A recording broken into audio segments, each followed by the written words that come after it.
क्या आप एक कहानी सुनेंगे? बड़ी अमेजिंग कहानी है, मेरी जिंदगी की अब तक की सबसे अमेजिंग कहानियों में से एक। लेकिन इस कहानी में एक छोटा सा काम है जो आपको काम करते रहना होगा। काम करने के लिए तैयार हैं आप? मैं आपसे इस कहानी को सुनाते वक्त कुछ कुछ आपसे पूछता रहूंगा, आपको उसका जवाब देते चलना है। रेडी? बड़ी कहानी है, लंबी कहानी है, so I will read it. See it's important now, believe me, इस कहानी में जिंदगी की बहुत सारी सीख है। This story has a lot of learnings of life, lot of. और चूंकि कहानी मैं पढ़ रहा हूं थोड़ी सी बड़ी है, इसलिए मैं आपका अटेंशन चाहता हूं। तैयार हैं आप? मेंटली प्रेजेंट हैं आप? You're here? Should we begin the story? And this story is about unlucky boy. कहानी के अंत में इस बच्चे का नाम आपको पता चलेगा। पहले कहानी शुरू करते हैं और मैं बीच बीच में कुछ क्वेश्चन करूंगा, उसका आपको जवाब देते चलना है। ओके।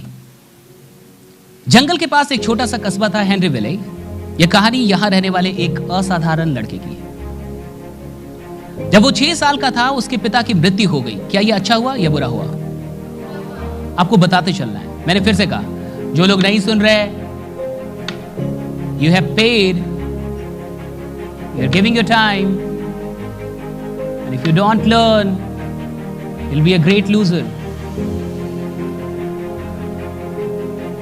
अगर आप आके यहां रह के भी वैसे ही रहे जैसे आप थे, यहां आना आपका बेकार हुआ, बकवास हुआ। आपको नहीं आना चाहिए। If you're not ready to change, don't go to any seminars, any trainings, any workshop. You're wasting your time and money both. आप अपना टाइम और पैसा दोनों बर्बाद करेंगे। If you're ready to change, then come. If you're not ready to change, don't come. Don't waste your time, don't waste your money. It's important. Use it somewhere else. Use it with your friends, with your family, with your neighbors, with those things that entertain you. And I initially said, I'm not here to entertain. मैंने शुरू में कहा कि मैं आपको entertain करने के लिए नहीं आया हूं, मैं आपको एजुकेट करने के लिए आया हूं, मैं आपको यहां हंसाने के लिए नहीं आया, मैं आपको यहां कुछ बताने के लिए आया that can change your life. So be aware, be alert. It's your life, dear. मेरे को आप नहीं रोक पाएंगे। बहुत जिद्दी हूं। जहां से मैं यहां तक आया हूं, यहां से मैं बहुत दूर जाऊंगा, मुझे पता है। स्ट्रगल मैंने कर लिया, सैक्रिफाइस का टाइम हमारा, और सैक्रिफाइस हम कर लेंगे। स्ट्रगल का फेज चला गया, जिंदगी में स्ट्रगल का एक फेज था, वो निकाल दिया हमने। अब सैक्रिफाइस का फेज है। ये बहुत सारे लोगों से नहीं होता। 99% लोग सैक्रिफाइस नहीं कर पाते, इसलिए वो नेक्स्ट लेवल पे नहीं जाते। हम आपको 1 से 2 साल में Indian school of network marketing को भारत की सबसे प्रतिष्ठित नेटवर्क मार्केटिंग की पाठशाला बनाते हुए दिखाएंगे भाई। सबसे प्रतिष्ठित, सबसे प्रतिष्ठित। और मैं आपको बता दूं कि भारत में अभी कोई भी रजिस्टर्ड, सर्टिफाइड, डेडिकेटेड इंस्टीट्यूशन नहीं है नेटवर्क मार्केटिंग के लिए। और जब हमने इस चैनल की शुरुआत की थी, Indian school of network marketing, हमें पहले दिन से यह विजन था कि हम एक पाठशाला बनाएंगे, हम एक लर्निंग इंस्टीट्यूशन बनाएंगे, हम एक ऑर्गेनाइजेशन बनाएंगे जो सिर्फ नेटवर्करों के लिए काम करेगी। And I dedicate my life to network marketers. One life to network marketing. Anyway, let's start the story. Are you ready? Yes. Are you ready? Yes. I want you here. So I'm reading it. जंगल के पास एक छोटा सा कस्बा था, Henry विले। यह कहानी यहां रहने वाले एक असाधारण लड़के की है। जब वो 6 साल का था तो उसके पिता की मृत्यु हो गई। अच्छा हुआ या बुरा हुआ? पिता की मृत्यु होने के बाद उसकी मां को फैक्ट्री में काम करने के लिए जाना पड़ता था। तो जब मां, बहुत गौर से सुनिएगा, दिस स्टोरी इज अमेजिंग, जब मां फैक्ट्री में जाती थी तो फैक्ट्री में काम करने और आने जाने में इतना वक्त लग जाता था कि वो खाना भी नहीं बना पाती थी। तो ये 6 साल का बच्चा अपने परिवार में, अपने भाई बहनों में सबसे बड़ा था, और चूंकि ये सबसे बड़ा था इसलिए कई बार खाना इसी को बनाना पड़ता था। वो था 6 ही साल का, लेकिन बाकी भाई बहनों से बड़ा था। और घर में जो भी बड़े होते हैं उनकी जिम्मेवारी तो बड़ी होती है, आप सबको पता हो। जो घर में बड़ा होता है उसको परिवार देखना पड़ता है, बहुत सारा दायित्व तो उसी के ऊपर आता है। छोटे बड़े खुश होते हैं, किस्मत से हम छोटे हैं इसलिए टेंशन बहुत कम है, लेकिन बड़ों के पास बड़ी रिस्पॉन्सिबिलिटी है। तो ये 6 साल का बच्चा, चूंकि मां फैक्ट्री में काम करती थी, दूर थी फैक्ट्री, आने जाने में टाइम भी बहुत लगता था, तो वो खाना नहीं बना पाती थी। तो ये 6 साल का लड़का खाना बनाता था। अच्छा हुआ या बुरा हुआ? Be practical throughout the whole story, be practical. एक 6 साल का बच्चा जिसको खेलना चाहिए, एक 6 साल का बच्चा जिसको कुछ और करना चाहिए था, वो किचन में खाना बनाता है अपने और अपने भाई बहनों के लिए। कैसे? उसके साथ अच्छा हुआ या बुरा हुआ? बुरा। क्योंकि वो घर में बड़ा था और घर की हालत भी ठीक नहीं थी, इसलिए जैसे ही वो 10 साल का हुआ उसने काम करना शुरू किया। 10 साल की उम्र में ही उसने स्कूल छोड़ के और काम करना शुरू, मतलब स्कूल कम ही करता था तो काम करने में लग गया। और काम क्या था? तांगा की पेंटिंग करना। तांगा यू नो, वो घोड़े और वाले तांगे समझते हैं आप, उसकी पेंटिंग करने का काम शुरू कर दिया। द स्टोरी सेज कि 16 साल की उम्र में उसने एक फर्जी डिग्री बनवाई और आर्मी में भर्ती हो गया। This is a real story, I told you कि I will tell the name at the end. 16 साल की उम्र में उसने एक फर्जी डिग्री बनवाई और आर्मी में भर्ती हो गया, लेकिन 1 साल के बाद वो वहां से निकल गया और वो रेलवे में कंडक्टर हो गया। सब कुछ बढ़िया। ये लड़का इतना मेहनती था कि जब वो कंडक्टर था उसी समय वो पास की यूनिवर्सिटी से लॉ की भी पढ़ाई कर रहा था। बाकी चीज उसने कर ली थी, डिग्री ले ली थी लगभग, तो लॉ की पढ़ाई कर रहा था। अब लॉ जैसे वो शुरू करने वाला था, जैसे अपनी वकालत शुरू करने वाला था, उस शहर में उसकी किसी से लड़ाई हो गई और लड़ाई इतनी अधिक हो गई कि उसको शहर और यूनिवर्सिटी सब छोड़ना पड़ा। अच्छा हुआ या बुरा हुआ? बुरा हुआ। अब इसके पास कुछ था नहीं और पैसे इसके पास थे नहीं, इसलिए इसको मां के पास जाके रहना पड़ा क्योंकि पैसों की तंगी थी। लेकिन जब वो मां के पास जाके रहने लगा तो उसी समय उसको लाइफ इंश्योरेंस में नौकरी मिल गई। You know life insurance very well, insurance sector में। लेकिन कुछ ही दिनों के बाद बॉस से झगड़ा हो गया और उसकी वो भी नौकरी चली गई। अच्छा हुआ या बुरा हुआ? बुरा हुआ। कोई बात नहीं। कुछ सालों के बाद उसने एक फेरी बोट कंपनी बनाई। You know ferry boat? Ferry boat समझते हैं आप? फेरी बोट वो जो आपने देखा होगा कोलकाता या कहीं भी गए होंगे, जिसमें सामान बहुत सारे लोग जाते इधर से उधर, बोट जो होते हैं। तो वो कंपनी बनाई और सबसे खुशी की बात क्या है कि ये धंधा चल पड़ा और उसको फायदा खोने लगा।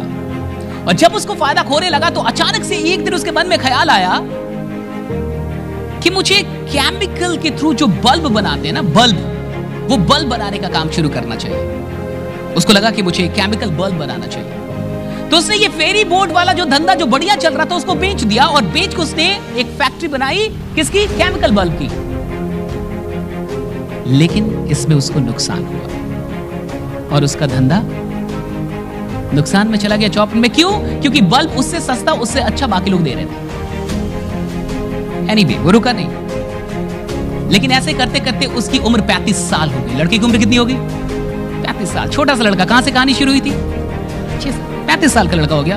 और 35 साल की उम्र में ना उसके पास घर, ना उसके पास पैसा, कुछ भी नहीं, जॉब वॉब कुछ भी नहीं, काम भी नहीं। 35 साल की उम्र हो गई, लेकिन ये थक कर बैठा नहीं। इस लड़के ने एक टायर कंपनी का सेल्समैन, टायर कंपनी में एक सेल्समैन बन गया। वो कैसा रहा? अच्छा हुआ या बुरा हुआ? लेकिन कंपनी बंद हो गई। जिस टायर कंपनी में ये सेल्समैन बना, बेचारा वो कंपनी बंद हो गई। फिर बुरा हुआ? Okay, next. 40 साल की उम्र में वो शेल के जीएम से मिला। शेल बहुत बड़ी ऑयल कंपनी, पेट्रोलियम कंपनी, वो उसके जीएम से मिला। और जब वो उसके जीएम से मिला तो 40 साल के इस इंसान में काम करने की भूख को देख के वो जीएम बड़ा प्रभावित हुआ और उसने इसको एक पेट्रोल पंप दे दी। क्या दे दी? बड़ा प्रभावित हो गया। 40 साल के इंसान में काम करने की जो भूख थी, जो तड़प थी, उस तड़प को देख के वो दीवाना हो गया। उसने एक पेट्रोल पंप इसको दिया कि लो तुम काम करो। पेट्रोल पंप तुमको दिया, तुम्हें काम करना है, काम करो। पेट्रोल पंप दिया। लेकिन उसी समय अमेरिका में मंदी आ गई और पेट्रोल पंप बंद करना पड़ा। अच्छा हुआ या बुरा हुआ? फिर बुरा हो गया इसके साथ। पेट्रोल पंप बंद कर दिया।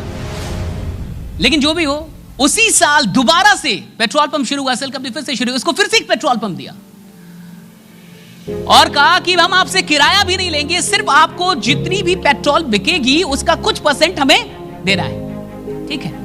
दूसरी बार धंधा शुरू किया। इस बार इसने एक और काम किया कि जो भी गाड़ियां आती थी पेट्रोल लेने के लिए, इसने साथ साथ कुछ डिश बना के और उनको खिलाना शुरू किया। मतलब डिश भी कुछ देने लगे, खाने का चीज। तो लोग आते थे कहीं कहीं से, तो खाना भी कुछ खा लेते थे। उसमें से एक डिश इसकी प्रसिद्ध हो गई और वो धीरे धीरे चर्चे में आ गई और धीरे धीरे पूरे शहर में बाकी जगहों पे इसका नाम होने लगा कि एक बड़ी अमेजिंग सा वो डिश बनाता है। और धीरे धीरे ये डिश इतनी प्रसिद्ध हो गई कि इसको लगा कि अब मुझे पेट्रोल पंप का काम छोड़ के एक रेस्टोरेंट खोल लेना चाहिए। और इसने यही किया। पेट्रोल पंप का काम छोड़ के इसने अगला काम क्या किया? इसने रेस्टोरेंट खोल लिया। रेस्टोरेंट खोला, वहां तक तो ठीक था, लेकिन बगल में एक और होटल था। बगल में एक और होटल था। तो आप जब कुछ खोलते तो आप बोर्ड लगाते हो उसके लिए, हाँ, एडवर्टीजमेंट का या कुछ भी बिलबोर्ड ये सब लगाते हैं ना। उस बोर्ड को लगाने में झगड़ा हो गया और झगड़ा इतना अधिक हुआ कि गोलियां चल गई और गोलियां चली तो इसका साथी मर गया। अच्छा हुआ या बुरा हुआ? सर बुरा। और फाइनली जब गोली चल गई, साथी मर गया, तो क्या वो रेस्टोरेंट चलेगा? बंद हो गया। 4 साल के बाद, कितने साल के बाद? 4 साल के बाद ये इंसान हार नहीं मारा, इसने फिर से रेस्टोरेंट शुरू किया, ये सोच के कि धंधा अच्छा चलेगा। और इस बार इसने रेस्टोरेंट के साथ साथ मोटेल समझते जहां लोग रुकते हैं, तो मोटेल भी शुरू किया। मोटेल एंड रेस्टोरेंट दोनों अगल बगल, मोटेल यहां पे, रेस्टोरेंट यहां पे। लेकिन उस मोटेल में बहुत भीषण आग लग गई और आग इतनी भीषण थी कि रेस्टोरेंट भी जल गया। अच्छा हुआ या बुरा हुआ? फिर बुरा। देखते चलो, अभी कहानी बाकी। खैर, अब तक इस आदमी को अपना पैशन मिल चुका था। क्या मिल चुका था? पैशन पता चल गया था। पैशन किस चीज में था? कुकिंग में। उसको पैशन मिल गया था। उसने सोचा कि कोई बात नहीं, मैं और भी बड़ा रेस्टोरेंट खोलूंगा। और आगे चल के उसने थोड़े दिनों के बाद फिर से एक रेस्टोरेंट खोला, बड़ा रेस्टोरेंट खोला। अभी रेस्टोरेंट का काम शुरू ही हुआ था, तब तक वर्ल्ड वार 2 शुरू हो गया। और जब विश्व युद्ध दूसरा वो शुरू हुआ तो फिर मंदी आ गई, फिर काम चौपट, फिर काम निकल गया, फिर से रेस्टोरेंट। फिर उसको बहुत घाटा हुआ, घाटे में सब कुछ बेचना पड़ा। अच्छा हुआ या बुरा हुआ? वर्ल्ड वार 2 भी उसी समय आ गया जब इसने रेस्टोरेंट खोला। एनीवे, अब इसने सोचा कि मेरे पास पैसे तो है नहीं, अब मैं करूं क्या? खैर, इसको एक चीज मिल चुकी थी कि ये कुछ अच्छा बनाता था। एक डिश थी तो फेमस हो चुकी थी, जो लोग चाहते थे।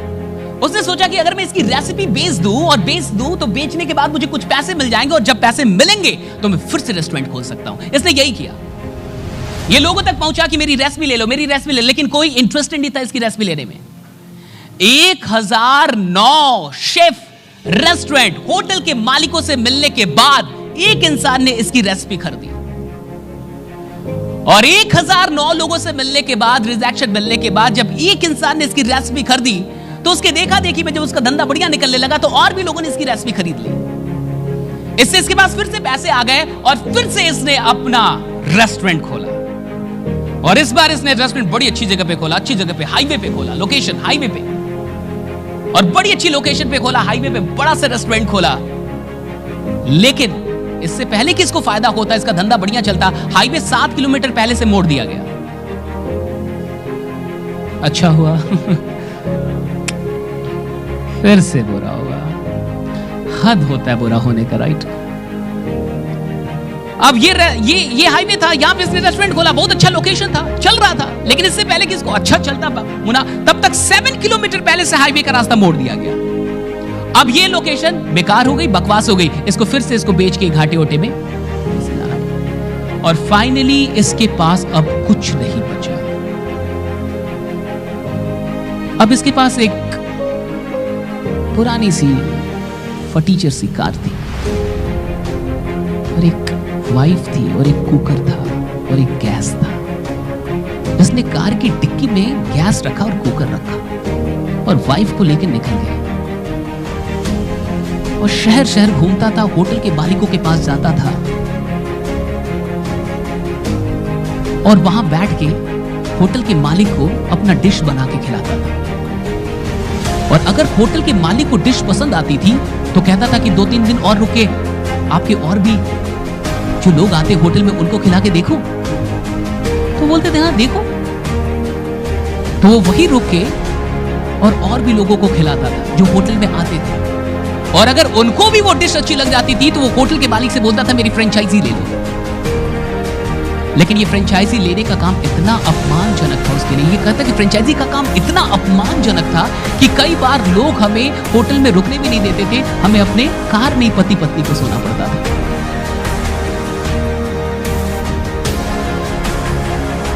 सोचिए इस इंसान ने कितनी मेहनत की, और अगले 6 साल वो अलग अलग रेस्टोरेंट और होटल के मालिकों से मिलता रहा, और फिर जाके 75 साल की उम्र में वो बना कर्नल सैंडर्स, KFC का मालिक, राइट?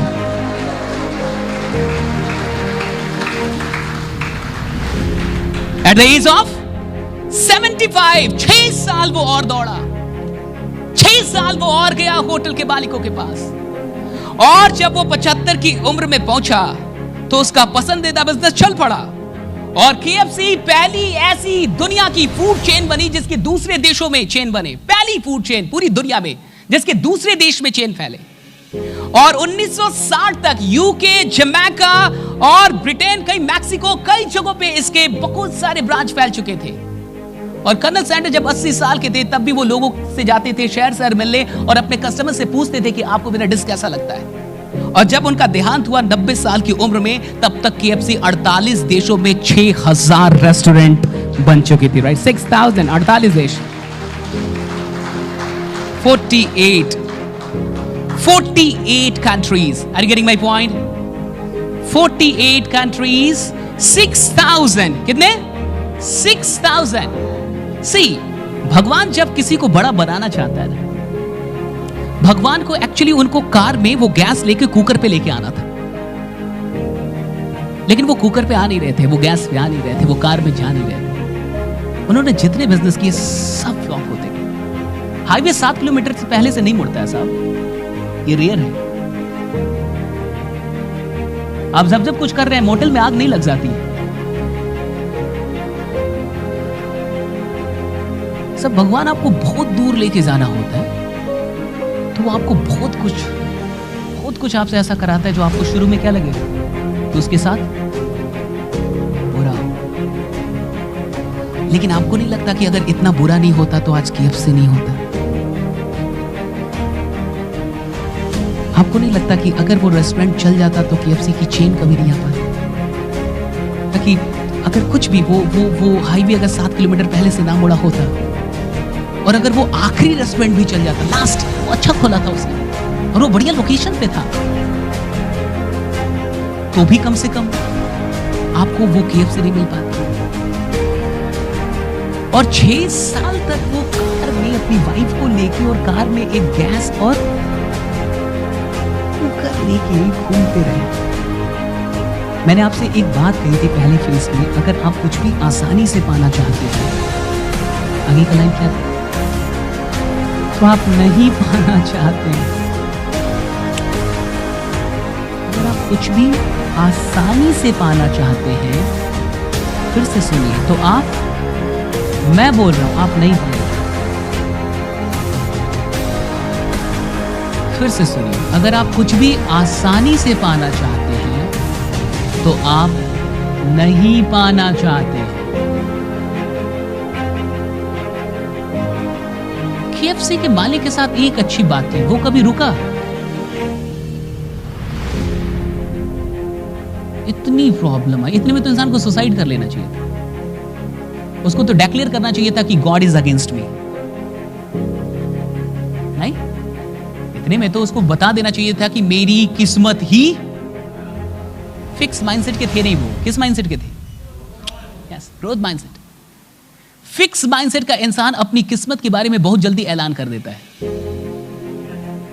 वो बहुत जल्दी बोल देता है मेरी किस्मत खराब है। वो बहुत जल्दी कुछ भी, वो डेफिनेटिव जजमेंट दे देता है बहुत जल्दी। लेकिन जो ग्रोथ माइंडसेट का इंसान होता है वो डेफिनेटिव जजमेंट। अगर आपको लग रहा है कि आपको सफलता नहीं मिल रही, अगर आपको लगता है कि आप बहुत अधिक मेहनत कर रहे हैं फिर भी सफल नहीं हो रहे, वो नहीं कर रहे थे क्या? वो कम मेहनत कर रहे थे। एक एक बार जब बिजनेस बंद होता है और फिर से बिजनेस खड़ा करना, आप पूछे किसी बिजनेस करने वालों, इट्स नॉट सो इजी। एक इंसान मोटेल और रेस्टोरेंट दोनों खोले, दोनों जल जाए, अरे बाबा ये आसान नहीं है, आसान नहीं है। यहां तो 2-4 रिजेक्शन मिलने के बाद लगता है कि काम आसान नहीं है। और जब बिजनेस ही जाने लगे, इस तरीके से चीजें होने लगी, तो कहां से कुछ आसान लगेगा? आप बहुत गौर से समझ। This is amazing story. आपने बहुत बार सुना होगा, नाम तो कितना सुन रखा होगा KFC। क्या आप ये पूरी कहानी जानते हैं? क्या क्या हुआ उनके साथ? मुझे लगता है कि इस स्टोरी में पूरी जिंदगी पड़ी हुई है और मुझे नहीं लगता कि इससे बढ़िया कोई कहानी हो सकती है इस बात को समझने की कि God is never against you, no matter what happens with you, right? No matter what happens with you, is never against you. वो कभी आपके अगेंस्ट नहीं होता। उसके पास हमेशा आपके लिए कुछ बेहतर होता है। वो हमेशा आपको आगे लेके जा रहा है, लेकिन कई बार आपको ऐसा लगेगा कि वो मुझे आगे लेके नहीं जा रहा, वो मुझे आगे नहीं लेके जा रहा, वो मुझे जाने नहीं दे रहा। But he's taking you। वो चाहते थे कि वो कार में पहुंचे, वो चाहते थे कि वो गैस लेके उतरे, वो चाहते थे कि वो शहर शहर जाए, क्योंकि उनको KFC बनाना था, क्योंकि उनको कुछ बड़ा बनाना था। तो वो छोटी चीजों को फेल कर रहे थे, वो हर छोटे काम में फेल होते गए, और जब कोई काम अच्छा भी होता था उसको भी बदल देते थे। एक फेरी बोट का बिजनेस बढ़िया चला था उनका, लेकिन तब तक केमिकल बल्ब बनाने का आइडिया आ गया, उसको बेच के केमिकल बल्ब की फैक्ट्री डाल दी, उनसे सस्ता कोई बना रहा, फिर फेल हो गए। सी, मैंने आपको पहले कहा कि फेथ क्रिएट्स मैजिक। अगर किसी इंसान को इतने फेलियर के बाद भी ये फेथ है, तभी तो वो गाड़ी लेके निकला होगा। सच है, उसको 2 चीज पे फेथ रहा होगा। पता है किस चीज पे? पहला अपने आप पे, दूसरा अपने प्रोडक्ट पे। उसका जो प्रोडक्ट था KFC का, जो चिकन जो वो बनाना जानते थे, उनको 2 चीज पे यानी फेथ रहा। एक तो खुद पे, उनके स्किल पे, वो यूनिक चीज थी, उस समय किसी के पास वो चीज थी नहीं। और दूसरा इस बात पे कि मेरा बिजनेस चलेगा। सी द फेथ, मेरा बिजनेस चलेगा। कोई रेसिपी लेने के लिए तैयार नहीं था। 1009 कम नहीं होता साहब। सुनने में आसान लगता है 1009। इंसान को 9 लोग रिजेक्ट करते तो उसको लगता है ये धंधा मेरे लिए नहीं है, मैं इस धंधे के लिए नहीं हूं। 9 रिजेक्शन में इंसान ये समझ जाता है ये धंधा मेरे लिए नहीं, मैं इस धंधे के लिए नहीं हूं। 1009 लोग ने तो रेसिपी लेने से इनकार कर दिया। जब उसका मोटेल जला और रेस्टोरेंट जला, तो उसके पास जब कोई पैसे नहीं बचे थे, तो उसने सोचा रेसिपी बेचूंगा तो पैसे आ जाएंगे, फिर रेस्टोरेंट खोलूंगा। यही करना था उसको। लेकिन वो जब रेसिपी बेचने निकला, कोई इंटरेस्टेड नहीं था खरीदने में। तो 1009 लोगों को वो बना के खिलाया, ऐसा बना बना के खिलाया, और खाने के बाद लोगों ने ना बोला। वो 1009 लोग से उसने बात नहीं की, बना बना के खिलाया उनको, और खाने के बाद भी लोगों ने ना बोला। वही KFC का चिकन जो आज पूरी दुनिया में मशहूर है, और लोग ना बोलते गए। लेकिन वो 1009 के बाद भी रुका नहीं। वो एक इंसान खोज रहा था जो हाँ बोले, उसने लिया और उसका बिजनेस बढ़िया चला। उसकी देखा देखी और भी लोगों ने लिया। इसके बाद फिर पैसा आया, फिर उसने रेस्टोरेंट खोला, लेकिन फिर वो रेस्टोरेंट चला नहीं। हाईवे के लोकेशन पे वो खोला, हाईवे मुड़ गई। आपको मैंने पूछा था कहानी में कि 6 साल के बच्चे को खाना बनाना पड़ा, क्या ये अच्छा हुआ या बुरा हुआ? अब कैसा लग रहा है आपको? ग्रेट, जबरदस्त अपलॉज, राइट? जो होता है अच्छे के लिए होता है साहब। सोचे, बट ये हम कहानी को अंत से शुरू की तरफ देख रहे हैं तो लग रहा है, am I right that way? लेकिन जब हम शुरू से आ रहे थे तो कहानी कुछ और लग रही थी। जब आप अपनी जिंदगी को, अपनी सफलता को, अपनी यात्रा को शुरू से देखेंगे तो कई सारी चीजें आपको ठीक नहीं लगेंगी, कई सारी चीजें फिट नहीं बैठेंगी, कई सारी चीजें आपको लगेंगी कि क्यों हो रहा है, वैसे आपने क्यों नहीं, मैं इतना काम कर रहा हूं तो सफल क्यों नहीं हो रहा, मैं इतना काम कर रहा हूं तो मेरी टीम क्यों नहीं बन रही, मैं इतना काम कर रहा हूं तो मुझे और कमाना चाहिए। It's not happening with you, according to you, according to your planning। जैसा आपकी प्लानिंग वैसा नहीं हो रहा, तो कई बार आपको ऐसा लगता है कि चीजें खराब चल रही है, चीजें अच्छी नहीं हो रही है आपके साथ। लेकिन अब कहानी में जब हम लोग अंत से चल रहे हैं, अब अंत आप जान चुके हैं। Now you know the end of the story। लेकिन you know the end, क्योंकि आपने कहानी के शुरू में आपको नहीं पता था ये कहानी कर्नल सैंडर की है। ये आपको अंत में पता चला जब वो 75 साल के हो गए और कामयाब बने, तब आपको कहानी में पता चला कि वो किसकी कहानी थी, KFC के मालिक की। और चूंकि अब आप चाहे, और अब हम लोग जब शुरू में चलते और यहाँ पे बात करते हैं कि 6 साल के लड़के को खाना बनाना पड़ा, अच्छा था ये बुरा था, अच्छा था, क्योंकि अगर वो 6 साल का बच्चा खाना नहीं बना था तो कर्नल सैंडर कभी पैदा ही नहीं होगा, क्योंकि वो 6 साल की उम्र में उसको खाना बनाना पड़ा था।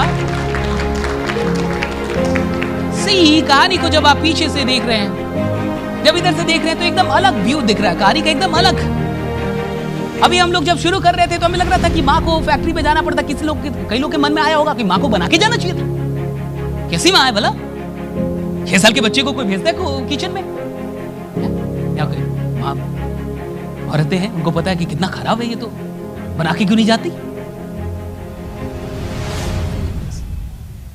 कि भाई 6 साल का बच्चा और उसको किचन में भेजना, और सिर्फ अपने लिए ना बनाना, अपने भाई बहन के लिए भी बनाना, इनजस्टिस, ये तो अन्याय है। लेकिन आप बताइए, वो इनजस्टिस ना होता तो क्या वो पैशन, वो खाना बनाने वाली चीज कभी उनको वो आती उनके ब्लड में?